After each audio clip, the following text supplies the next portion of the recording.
कहानीबाज।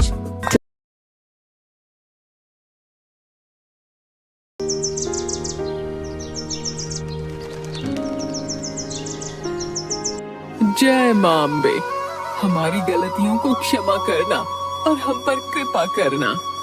तारा बगल में आंख बंद करके हाथ जोड़े खड़ी है। जब माँ प्रणाम करने के लिए झुकती है, तारा एक आंख खोलती है और धीरे से प्रसाद की थाली के लड्डू उठाने लगती है। तारा की माँ बगल से देख लेती है।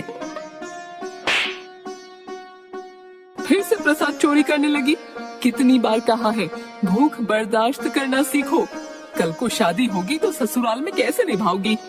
मैं नहीं जानती, आप तो जानती है ना, मुझसे भूख बर्दाश्त नहीं होती।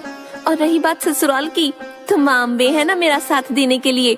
हम दोनों मिलके सब संभाल लेंगे। अम्बे माँ ही तेरा बेड़ा पार लगाएंगी। अब तारा की शादी की विदाई हो रही है।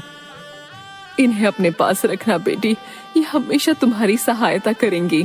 तारा माँ दुर्गा की मूर्ति लेती है और गाड़ी में बैठ जाती है।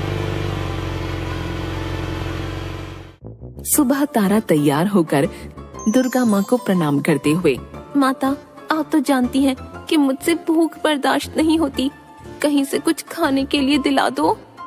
तभी उसकी नजर कमरे में रखे मिठाई के डब्बे पर पड़ती है। तारा खुशी से आंखें बड़ी करती है। धन्यवाद माँ, आपने मेरी सुन ली।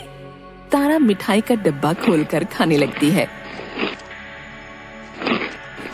तभी उसकी सास कमरे में आ जाती है। हाय राम, इतनी सुबह खाने लगी। अभी तो घर में किसी ने कुछ खाया नहीं। सबसे पहले तूने ही पेट पूजा कर ली। तेरी माँ तो कहती थी तू बड़ी माता की भक्त है।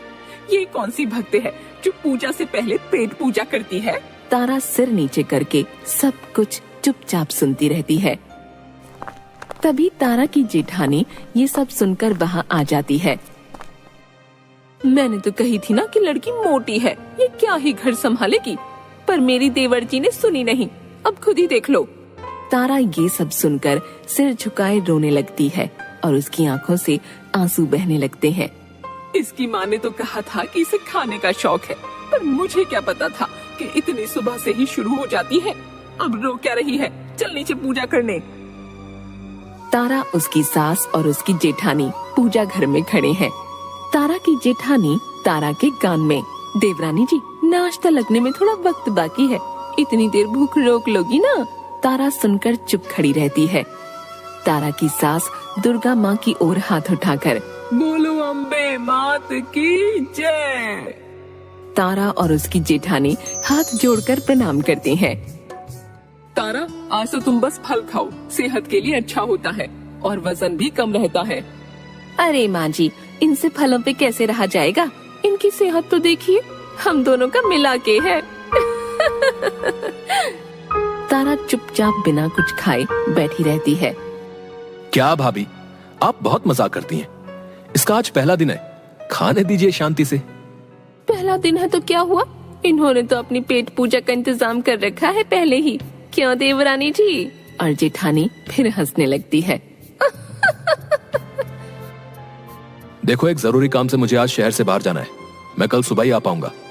तुम अपना ध्यान रखना और भाभी की बातों का बुरा मत मानना, वो ऐसे ही मजाक करती है। तारा डबडबाई आंखों से हामी में सिर हिलाती है। तारा का पति उसके माथे को चूमता है और निकल जाता है। तारा माँ की दी हुई दुर्गा माँ की मूर्ति के आगे बैठकर रो रही है। अम्बे माँ, आपने तो हमेशा मेरा साथ दिया है, मेरा क्यों नहीं साथ दे रही? मैं ये सब अब बर्दाश्त नहीं कर सकती। अब आप ही मेरी मदद करेंगी। कृपा करो माँ, मेरी मदद करो। तारा रोते रोते वहीं सो जाती है। तभी एक तेज रोशनी होती है और एक दिव्य आवाज गूंजती है, उठो तारा, अपनी आंखें खोलो। तारा नींद से उठती है और अपनी आंखें खोलती है। हाँ, माँ आप? उसकी आंखें खुशी से चमकने लगती हैं और वो हाथ जोड़कर माता को प्रणाम करती है। तारा, मैं तुम्हारी आस्था से प्रसन्न हूँ, कहो क्या चाहिए? माँ, मुझे इस भूख की वजह से बहुत ताने सहने पड़ रहे हैं। मुझे ऐसी शक्ति दीजिए कि मुझे कभी भूख न लगे और खाने की जरूरत ही न पड़े। मैं बिना कुछ खाए रह सकूं। ऐसा ही होगा आज से तुम्हें कभी भूख नहीं लगेगी और खाने की जरूरत भी नहीं पड़ेगी। तुम कुछ खाए पिए बिना भी स्वस्थ जीवन जियोगी। वो रोशनी खत्म होती है और तारा अपनी नींद से उठती है। ये मेरा सपना था या सच? क्या सच में मुझे वरदान मिला है? अभी देखती हूँ।